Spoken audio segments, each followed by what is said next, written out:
Welcome everyone. Welcome everyone. Welcome everyone to another Ref Brandon and the Todd family YouTube video. Wherever you are, whatever you may be doing, thank you so much for making Ref Brandon and the Todd family a part of your day. We always greatly appreciate it. I've got a few shout outs to get to coming up here at the end of the video, so please stay tuned for that. We are now almost at 800 subscribers, and don't forget, whenever we get to 1,000 subscribers, we'll be having a giveaway, and all you have to do to be eligible is subscribe and comment. Of course, you can comment as much as you would like, and I encourage you to give every video a thumbs up, and I encourage you to comment as much as you would like. But just remember, it is a public forum, so anybody and everybody can see your comments, so please try to keep it family friendly.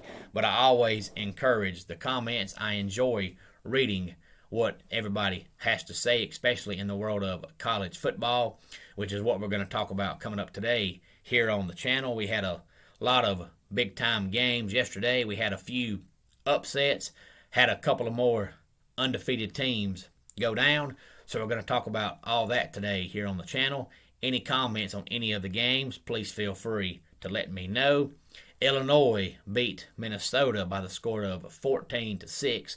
The only reason I bring that game up is because Minnesota went into the game ranked 20th, and they were in control of their own destiny on their half of the Big Ten, but they just laid a complete egg as far as offensively. They only scored 6 points. I think Illinois had a grand total of 80 passing yards in the game, but it didn't matter because Minnesota just could not move the football at all. So Minnesota was number 20, and they go down. Another noon game was Ole Miss beating Liberty 27-14. Ole Miss's offense continues to not be impressive at all, especially compared to every other Lane Kiffin coached offense, but their defense, in my opinion, played their best game of the season, holding Liberty to 14 points. In other noon game action, Georgia beat Missouri by the score of 43-6. The game wasn't close. I didn't think the game would be close.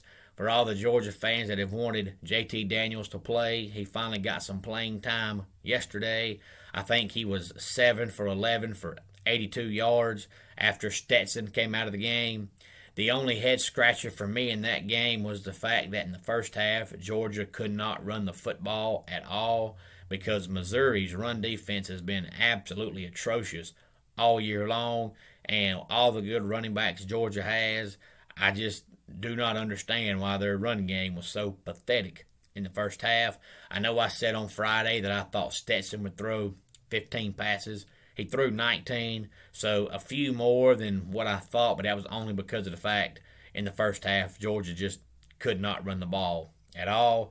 And then also maybe the best game of the day, at least the best noon game of the day, North Carolina beat Wake Forest 58-55. Two ACC teams playing in a non-conference game, so Wake Forest is still undefeated in the ACC. It was 48-34.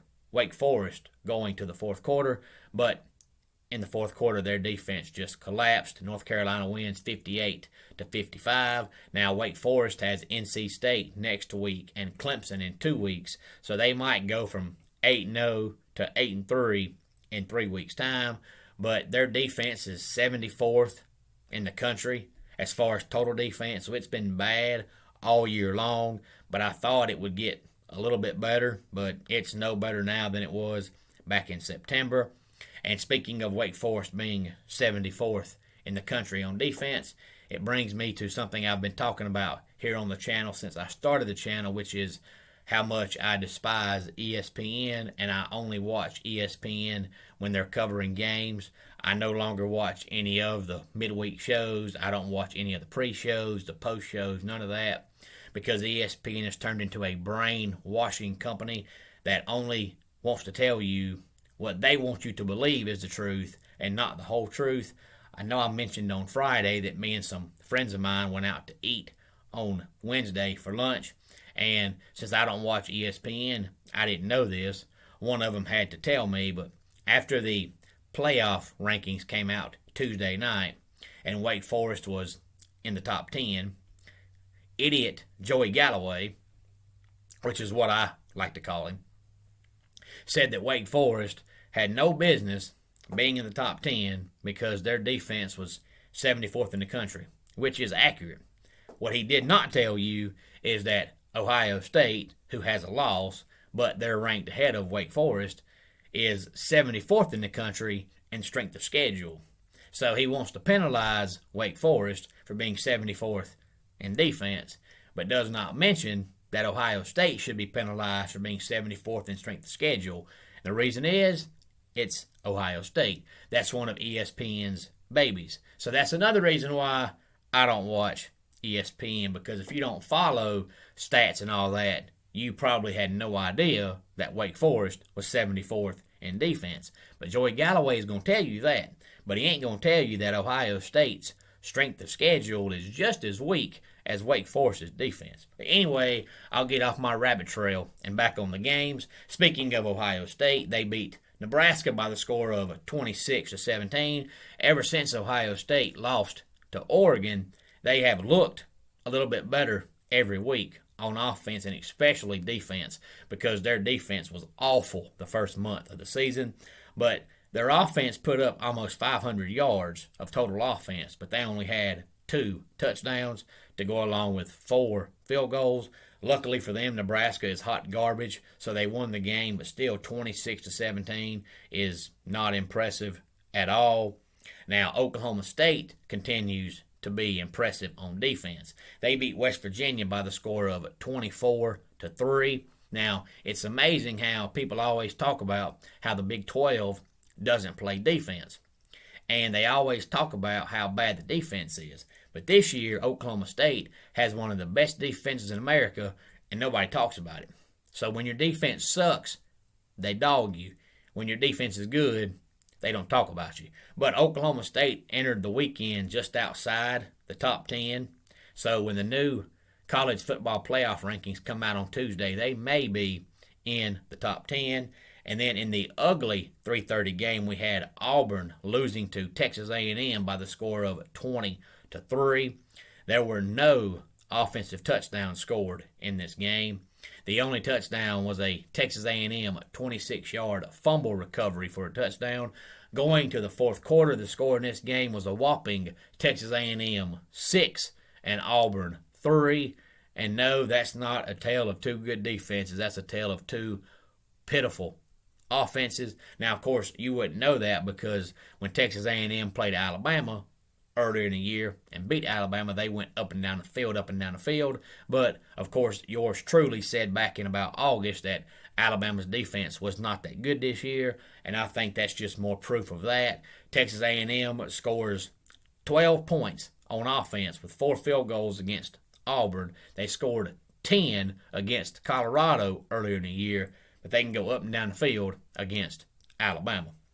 Cincinnati wins the ugly game 28-20 over Tulsa. The game ended really ugly. Cincinnati stopped Tulsa at the 6-yard line with a little bit more than 1 minute to go in the game, and looked like they were just going to run out the clock. And then they get the ball, and their quarterback, Desmond Ridder, fumbles. Tulsa gets the ball right back and drives down inside the Bearcats' 1-yard line, and then last play on offense for them, they fumble into the end zone, and the game ends. Cincinnati wins 28-20, and we had Wake Forest going into the noon time slot undefeated. They lost. Michigan State going into the 3:30 time slot undefeated, and they lost to Purdue. Purdue is now 6-3 on the season, but of course they beat Iowa when they were undefeated a few weeks back. So Purdue might be 6-3, but they've got 2 wins over top 5 teams now. And I believe their quarterback, Aiden O'Connell, ended up with 536 passing yards. And Purdue again beats Michigan State 40-29. And then we had Clemson beating Louisville 30-24. I know I said on Friday that if Clemson scored 30, I'd be happy. That's exactly what they got. 3 touchdowns, 3 field goals, but I was okay with it because they had 340 yards of total offense. Still nothing great, But for maybe the first time this year, at least that I can remember this year, they had no drop passes, they had no missed field goals, and they had no turnovers on offense. The only turnover came on special teams. So if they can continue to cut out and no longer have drop passes and turnovers and missed field goals, the offense will continue to get better. So next week they've got UConn coming up in a non-conference game in Death Valley next Saturday. And then we had Iowa and Northwestern. I know I said on Friday that the over-under as far as total points in that game should have been 35, and that was too many. Iowa wins 17-12. A lot of the Iowa fans have thought that their quarterback, Spencer Petras, has been the problem because their offensive line is atrocious, but Petras just cannot run at all. So after a couple of series, they took Petras out of the game, put in the backup, who is Alex Padilla. The offense still didn't do a whole lot, but of course a lot of times a quarterback change, will kind of get the offense motivated and get the offense going. But in my opinion, Iowa's problem is not Petras, and their quarterback is not now Padilla, if he does keep the job. Yes, their offensive line is atrocious, but their problem is Brian Ferentz is more like an 80s style coordinator. He doesn't hardly ever go deep downfield. They don't do trick plays. He's the kind of coordinator that on 3rd and 25, he'll run a running back draw. He's just not creative. He just plays not to lose. And as long as he coaches like that, I don't care if they've got Joe Montana at quarterback, they're not going to have a great offense. But as long as they have a good defense, they'll still win the majority of their games, but they're not going to win any kind of championship playing that style of offense, especially this day and time in college football. And then we had Tennessee beating Kentucky by the score of 45-42. And while I'm talking about Tennessee, I'll go ahead and say that Wake Forest is the only team in the country that has scored at least 35 points in every game this year. And Georgia, on the opposite end, has not given up more than 14 points in a game this year. I'll say that changes next week because Tennessee will score more than 14 points. They were averaging 37 points a game going into last night's game, and they put up 45 on Kentucky, so that probably went up just a very little bit. It won't go up much for one game, but Tennessee beats Kentucky 45-42. I know I said a few weeks back that almost every single year that game, no matter how good or bad either team is, it comes down to the wire. Now, last year, Kentucky blew them out of the water, but that was because every Tennessee fan, every Tennessee coach, and every Tennessee player wanted Pruitt gone, so they just didn't care. But outside of last year, that was an anomaly. That game is close every single year. So Tennessee wins by 3 in another close game.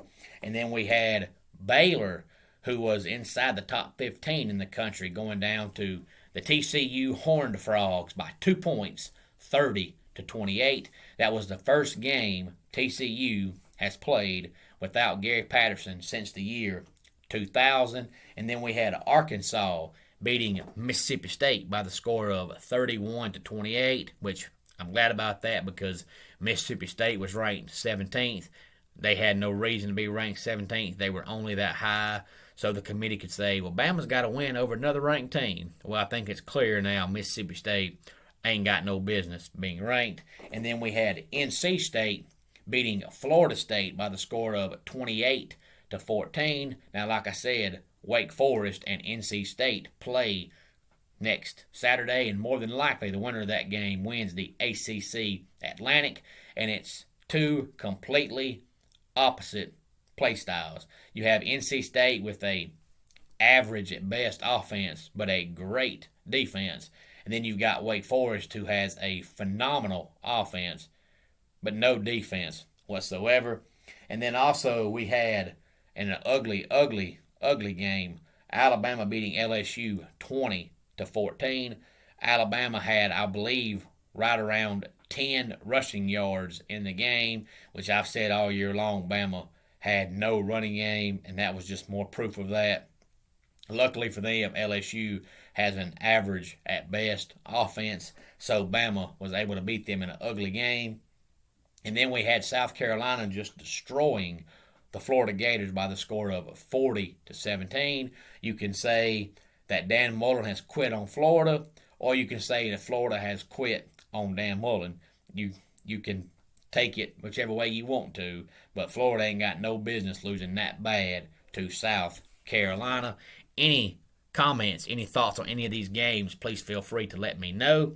Got a few coaching things to talk about in the world of college football in case you have not heard. There is a rumor going around that if Virginia Tech fires Justin Fuente, which I think they're going to, that they're going to go after South Carolina coach Shane Beamer, because they think if they had success under Shane's daddy, Frank, for all those years, they can have the same kind of success under Shane. So we'll wait and see where that goes. And former USC head coach Clay Helton, that got fired, I believe, back in week 3 this season, is now the new head coach at Georgia Southern. And to be honest, I saw that earlier this week on social media. I think it was either on Tuesday or Wednesday when I saw it, and I thought, that's got to be a joke. But it was real. And the only reason why I thought it was a joke is because you hardly ever see a coach go from such a big, high prolific job like USC to Georgia Southern back to back. Normally, if you get fired from a school like USC, you'll be an offensive coordinator or a defensive coach for a couple years, and then to get back into head coaching, you take a job at Georgia Southern and then try to move back up. Kind of like what Butch Jones is doing right now at Arkansas State.